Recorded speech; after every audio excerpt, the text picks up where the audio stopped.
তাহলে নবীর এত জ্ঞান, এত বুদ্ধি, সেই রাসূলকে 40 বছর পরে কোরআন দিলেন কেন? খুব খেয়াল করতেছেন? খুব খেয়াল করেন। কয় বছর পর দিলেন? কেন নবীর আরো আগে দিলে নবী বুঝতেন না? কথা বলেন। তাও কি আবার 40 বছর পর দিতে যেও কি এক রাত্রে দিয়ে ফেলাইছেন? কোরআন শরীফের ওজন কত? 250 গ্রাম হইতো না। দইরা দেখছেন কেউ কোরআন শরীফ? কপাল খারাপ, ধরলে আবার যদি কোন গজব হয় না। বহু মুসলমানের ঘরে কোরআন আছে, খুইলা জীবনে দেখলো না ভিতরটা কেমন। এমন কপাল খারাপ। 250 গ্রাম ওজন হবে না কোরআনের। দেখেন না আপনারা? 250 গ্রাম হবে? একটা বাচ্চাও ধরতে পারে। হাকিকত এটার ওজন কত? জমিন বলে পারবো না এই ওজন নিতে, পাহাড় বলে পারবো না, আসমান বলে পারবো না, সবাইকে পারবো না। আল্লাহ কয় দে মানুষেরই দিয়ে দিলাম, জাহেল তোদেরকেই দিয়ে দিলাম চাপাইয়া, তোরা দুর্বল। ওয়াখলিকাল ইনসানু যায়ীফা, এরপরও দিলাম। দিতে গিয়ে হালাত কি? মাত্র 5 আয়াত নিয়ে জিবরাইল আইছে হেরা পাহাড়ের ভিতরে। ইকরা বিসমি রাব্বিকাল্লাযী খালাক। জিবরাইল চাপ দিছে একটা না কয়টা? কয় চাপ দিছে? 3টা। রেশমি কাপুরে আয়াতগুলো লেখা জিবরাইল ধরছে আর বলে ইকরা। নবী বলে মা আনা বিকারিন, আমি পড়তে জানি না। এই জোরে চাপ দিছে। বুখারীর ইবারত, নবী বলেন জিবরাইলের চাপে এই পরিমাণ আমার অসুস্থতা, জ্বর, আমি ভাবতেছি আমার মরণের কষ্ট শুরু হয়ে গেছে। মাত্র কয় আয়াত? জিবরাইল চাপ দিয়ে দৌড়। 3 বছরে আর আয় না কোরআন নিয়ে। কয় বছর? 3 বছর পরে আবার লই আইছে। ইয়া আইয়ুহাল মুদ্দাসসির কুম ফাআনজির ওয়া রাব্বাকা ফাকাব্বির ওয়া সিয়াবাকা ফাতাহহির। বলেন তো এই কোরআন নবীর কাছে আসলো 40-এর পরে, এক রাত্রে? কতদিন? বলেন বলেন, সবাই বলেন। নবীর মতো ব্যক্তির কাছে যদি কোরআন আসতে 23 বছর লাগে, সেই কোরআন তুমি রাতারাতি বইরা মুফাসসির,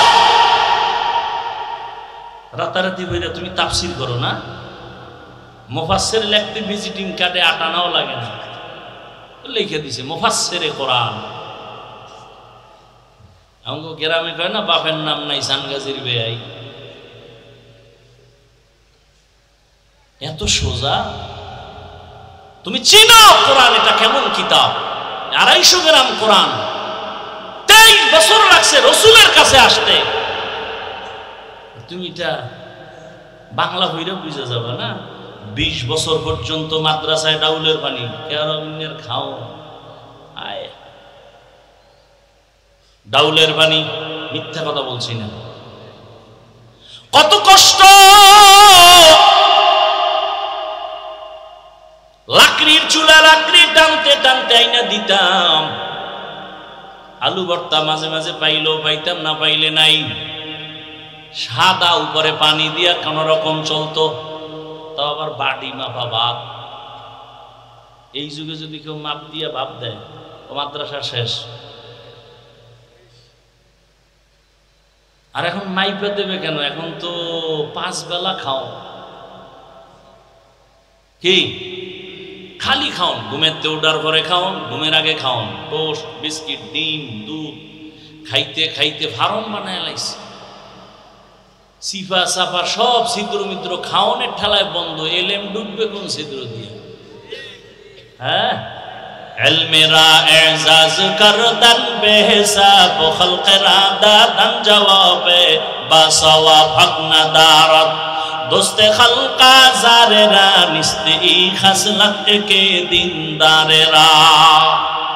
আমরা বিরোধিতা করি না কেন? কিছু বড় লোকের ফলাফল কিছু তো দিনের লাইনে আসতেছে বরকতপূর্ণ ইলমের জন্য।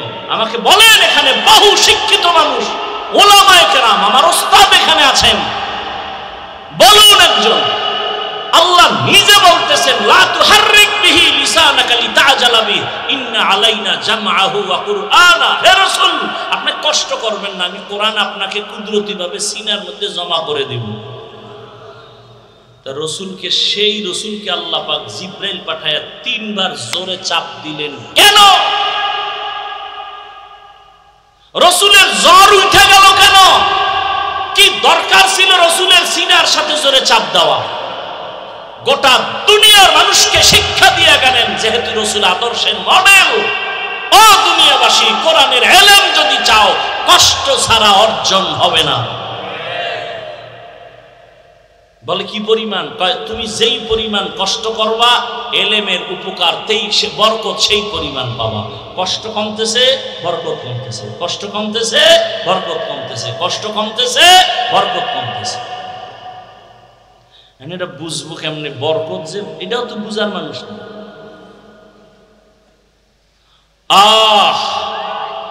40টা বছর পরে নবীর কাছে কোরআন।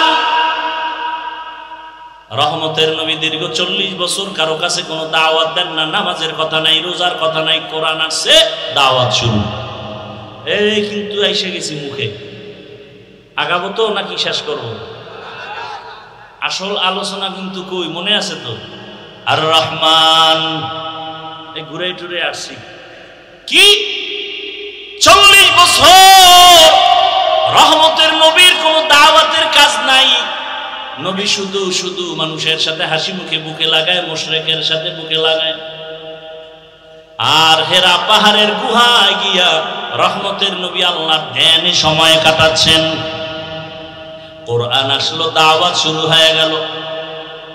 ইয়া আইয়ুহান নাস কুলু লা ইলাহা ইল্লাল্লাহু তুফলিহুন। মান ক্বালা লা ইলাহা ইল্লাল্লাহ ফাদাখালাল জান্নাহ। নবী বলে, এক আল্লাহর ইবাদত করো, এক আল্লাহর ইবাদত করো, এক আল্লাহর ইবাদত করো। দাওয়াত চলতেছে চলতেছে চলতেছে। কেউ দেখেই কালেমা পড়ে, কেউ আর বাঁকা হয়ে যায়। রহমতের নবী কিছুদিন পরে আবার বলে, তোমরা রহমানের ইবাদত করো। কার? মুশরিকরা এত বড় নষ্ট, শুধু শুধু রসুলকে কষ্ট দেওয়ার জন্য বাজে প্রশ্ন করতো, লাগে না এরপরও প্রশ্ন করতো। নবীজিরে প্রশ্ন করে, তুমি এক আল্লাহর কইলে এতদিন এক আল্লাহ, তোমাকে আল্লাহ কি দুইজন? কেন? একবার বললা আল্লাহর, একবার বলো রহমান, মানে একজনই। এতদিন বলছে এক আল্লাহর ইবাদত করবো, এখন কেন বলো আবার রহমানের ইবাদত করবো? তো বলো মানির রহমান, রহমানকে। নবী চুপ হয়ে গেলেন, একটু অপেক্ষা করো। আল্লাহ কয়, জিবরাইল জলদি করে যাও। বেঈমান মুশরিকরা প্রশ্ন করে ফেলছে, জবাব নিয়ে যাও। আমি রহমানকে, তার প্রশ্নের জবাব নিয়ে সূরাতুর রহমান শোনায়া দাও। আর রহমান আল্লামাল কুরআন খালাকাল ইনসান। এবার খেয়াল করেন, আলোচনার শেষের দিকে শুধু এটার ব্যাখ্যা দিয়ে ইতি টানব। রহমানের পরিচয় দিয়ে আল্লাহ আয়াত নাজিল করলেন, অর্থটা খেয়াল করেন তো। আর রহমান আল্লামাল কুরআন খালাকাল ইনসান। রহমান হলেন তিনি, কোরআন শিক্ষা দিলেন যিনি। রহমান হলেন তিনি, মানুষ সৃষ্টি করলেন যিনি। এবার পেশ লাগছে নি? ও আল্লাহ, দুনিয়াতে সৃষ্টি হইলাম আগে, বড় হইয়া তারপরে কোরআন শিখছি। আল্লাহ কয়, না না, আমি সৃষ্টি আগে করি নাই, আগে আমি কোরআন শিখাইছি, তারপরে মানুষ বানাইছি। ও আল্লাহ, 100% সত্য, ওভার 100 সত্য। আগে আমরা কোরআন শিখি নাই, আগে তুমি মানুষ বানাইছো, এরপরে দুনিয়াতে আইসা বড় হইয়া কোরআন শিখছি। তুমি পুরাটা উল্টা বললা কেন? আমরা আগে সৃষ্টি হইছি না, পরে কোরআন শিখছি। আল্লাহ কয়, না না, আমি আগে কোরআন শিখাইছি, তারপরে মানুষ বানাইছি। আল্লাহ উল্টা বললেন কেন? মুফাসসিরিন ইকরাম বলেন, আল্লাহটাই ঠিক, আমি বুঝি না কেন আমার মেমোরির জিবি কম। মেমোরির জিবি কি কম? মেমোরির সাইজ, ডিজাইন সব এক, ভিতরের কারবার কথা বুঝেন না? 1GB 2GB 3GB 4GB 5GB আছে না নাই? কালার ডিজাইন সব এক, ভেতরের কারবার আলাদা। 1GB ওয়ালা 4GBর কিছু যদি নিজের মধ্যে নিতে চায় পারবে? শেষ সময় হ্যাং হয়ে যাবে। আল্লাহ বলছেন সঠিক, কিন্তু আমি দেখি উল্টা। কেন? বলে আমার জীবিকা। যাদের জিবি একটু বেশি তারা ব্যাখ্যা দিয়ে গেছেন, তারা মুজতাহিদ ইমাম ব্যাখ্যা দিয়ে গেলেন আল্লাহটাই ঠিক। ফাইলুল হাকিম লা ইয়াখলু আনিল হিকমাহ, হাকিমের কোনো কাজ হিকমত থেকে খালি না। এবার আল্লাহ বলছেন, মুফাসসিরিনে কেরাম বলেন, আল্লাহ যে বলছেন আমি আগে কোরআন শিখাইছি তারপরে মানুষ বানাইছি, এটা কোন মানুষ? যারা বিনা হিসাবে জান্নাতে যাবে সেই মানুষ। তাহলে আমরা জানো না, আমরা মানুষ না, কেন তোরা মানুষ না? বুজুর্গ বলতেছেন মাওলানা হওয়া সহজ, পীর হওয়া সহজ, ডাক্তার হওয়া সহজ, মানুষ হওয়া বড় কঠিন। গর্ব সুরত আদমি ইনসাবুদে আহমদবু জাহলো হামেক সাবুদে আদমিরা আদমিয়ত লাজমাস আউদে রাগার বুনা বশত হি জামাস। মানুষ বড় কি? বড়ই কঠিন। আরে তুমি বাঘরে ভয় পাইতেছো, আর যারা আসল মানুষ এদেরকে বাঘে ভয় করে। উজানির জমিনে ঘুমন্ত ওলিয়ে কামেল, নোয়াখালীর জমিনে বাবায় টাকার বালিশ বানাইয়া ঘুমায়, আর সে বাবার টাকা বাদ দিয়া উজানির কারি ইব্রাহিম চলে গেলেন দেওবন্দ লেখাপড়া করার জন্য ভারতে। মাওলানা হলেন, জগৎ বিখ্যাত 7 কেরাতের কারি হলেন।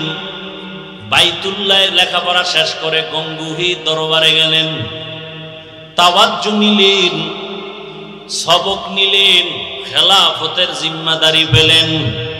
বাইতুল্লাহে গিয়া কোরআনের তেলাওয়াতের এমন আওয়াজ, মক্কার মানুষ আশিক হয়ে গেল। ইমামতিতে তারে রেখে দিলেন।